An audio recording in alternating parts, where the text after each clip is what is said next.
Nigeria, we hail thee. Oh, hey, God. You see, Nigerian politicians, one thing that they and their spokesmen still never learn, you see, your dog where you talk before can stand in front of you, Kidiba. They forget. They forget the things that they said in the past. Your position will not change it all.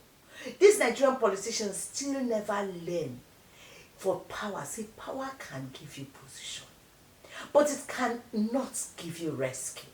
No, it cannot rescue you from your big old mouth.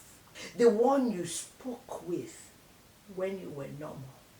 That this politics can give you office, but not the respect that comes with it. It can give you title, it can give you comfort, it can even give you new friends. Yes, new friends, the ones who will be singing your praise everywhere and lying on your behalf too as you tell the bigger lie. New talking points, new kind of gra-gra.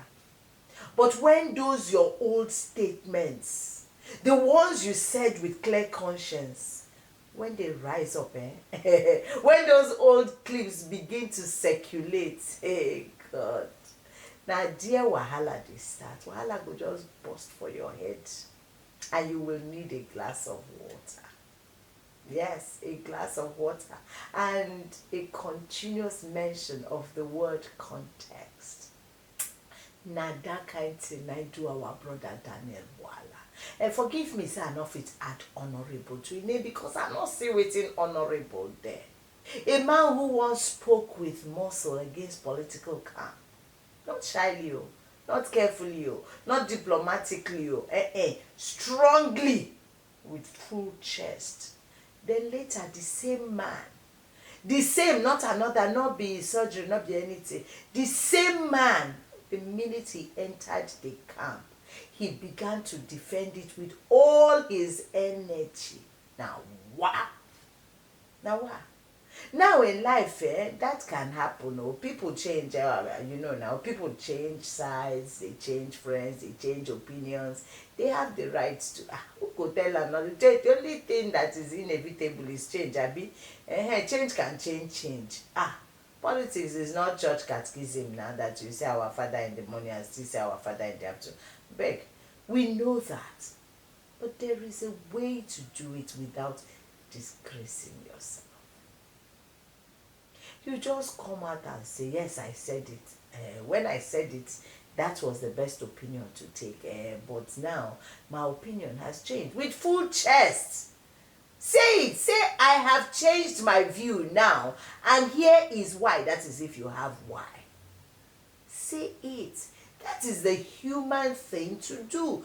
People have the right to change. So, Oga Buala, if you change, you should have just said so. Not remind us of context and a glass of water. Joshua, beg, give me water, make I drink, because salt can't matter.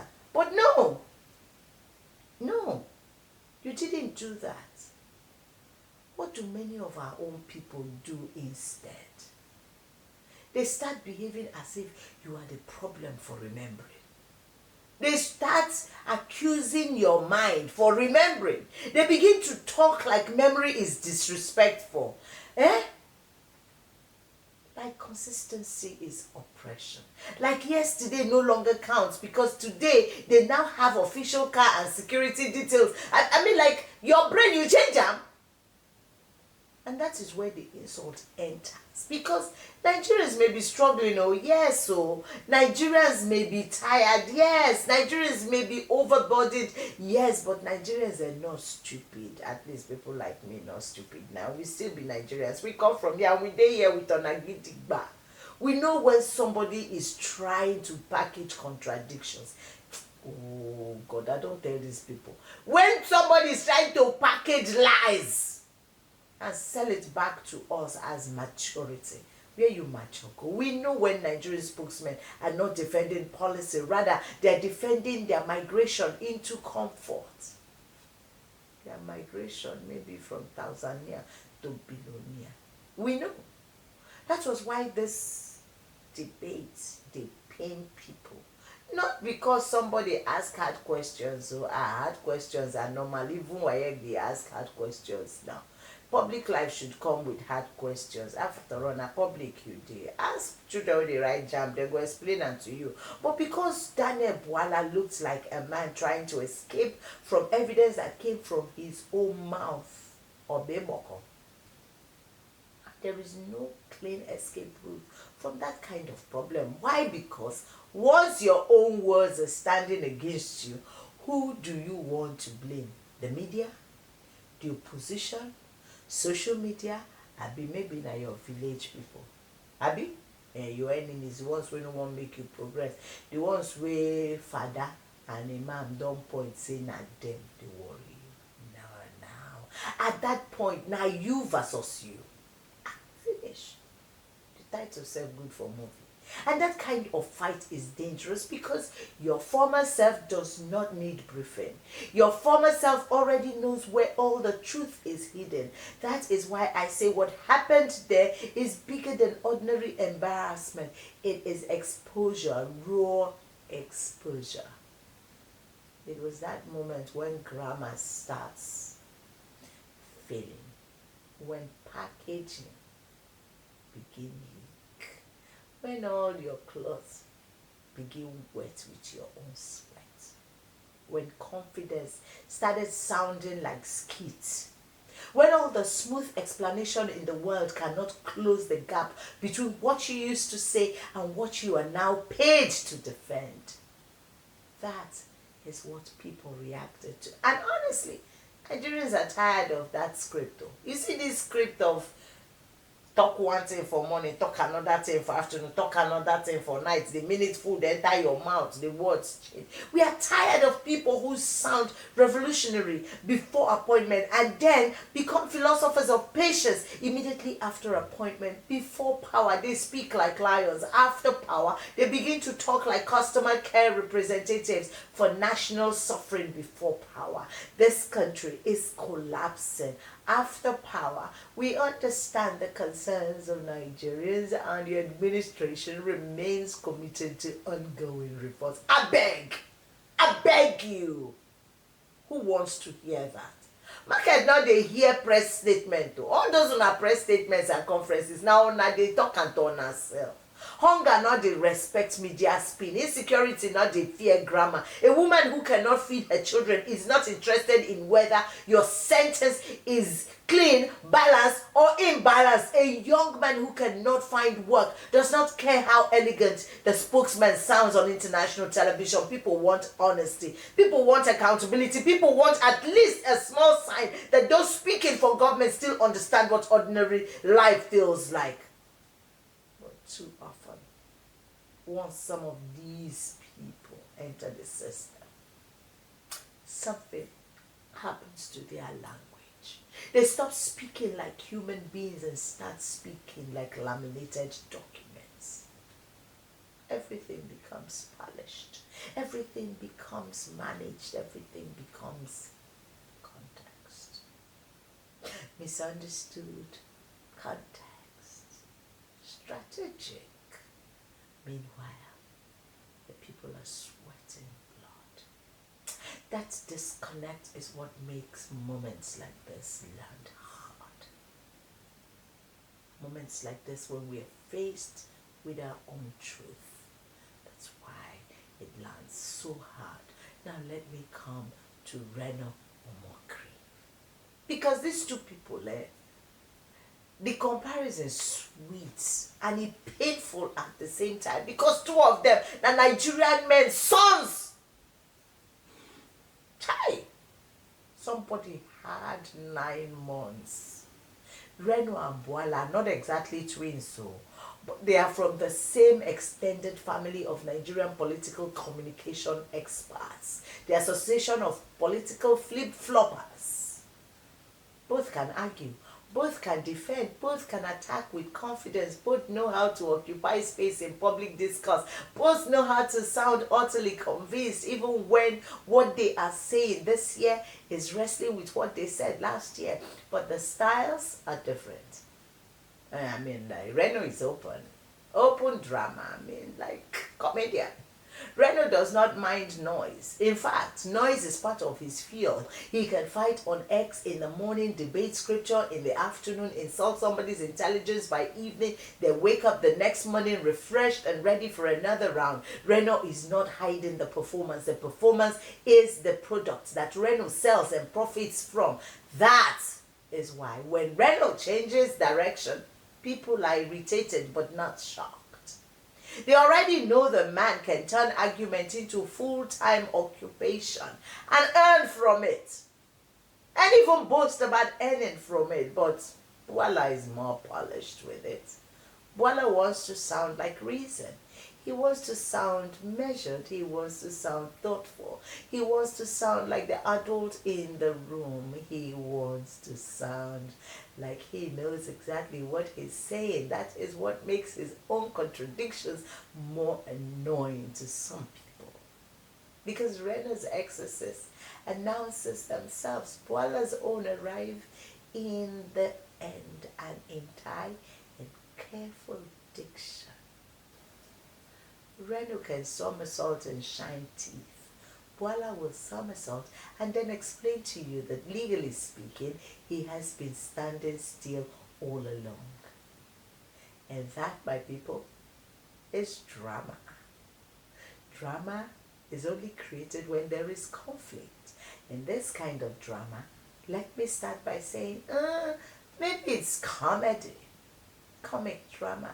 Not because it is funny in a happy way, no, but because it is absurd in a stupid way, deeply absurd.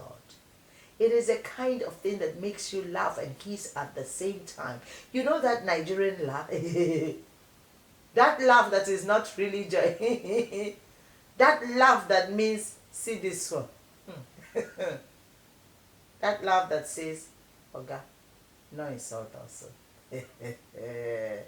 That is the laugh this kind of performance produces. Because it is one thing to change, it is another thing to act as if the public should admire the swagger of your U-turn. Mbano, it will not happen. Or cosmete. Sometimes what happened is simple. You change sides. Own it! You changed language, so own it. Own what you have done. You changed priorities, so just own it. I got the context wrong. I should get a glass of water.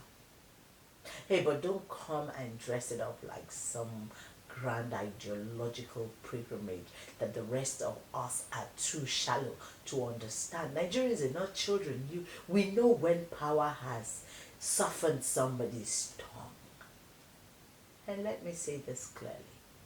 The real reason these things annoy people is because the country is too hard right now for these games.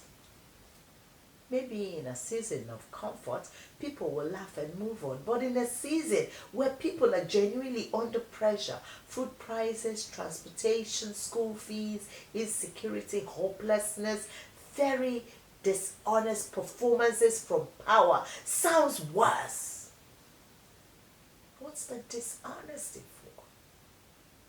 So your dishonesty at every level sounds very painful. When people are suffering, contradictions becomes offensive. When people are suffering, spin becomes cruelty. When the people are suffering, too much packaging starts to look like mockery. That is why a lot of people are not just amused. They are irritated. Because it felt like watching one more person try to explain away the distance between political truth and everyday reality. And Nigerians know the distance too well. We have traveled that path with all of you all these years, and we have lived inside it for years. That is why I keep saying this is not just about Bwala. It is about a whole class of political actors who believe they can always out-talk consequences. People who think if they speak confidently enough, public memory will surrender.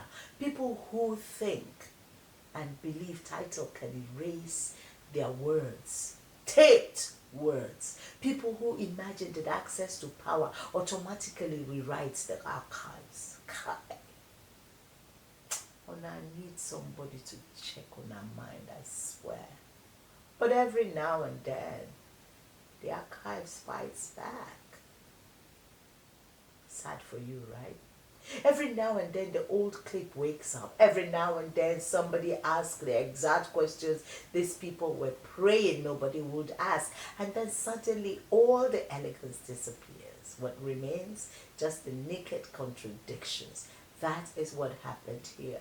Daniel Bwala was not just debating Mahin Hassan, he was standing in front of his own evidence, and once that happens, performance becomes very difficult because you are no longer inquiring policy, because you are no longer speaking to somebody without information. You are now arguing credibility, and credibility is a fragile thing. Once it starts bending too many times, people stop listening to your words and start watching your motif, and that is death for a spokesman. Because the day people begin to hear every sentence as assignment, not conviction, you are finished. So my brother Bwala, you may still speak. You may still go on TV. You may still trend, but the trust is gone. And once trust leaves the room, now only audio remain. The one tragedy of Nigerian politics is that too many people borrow the people's anger on their way to power, only to return and invoice the people for suffering. My name is Hilda Dokubo, and this is the Oracle, and this Oracle will continue to speak.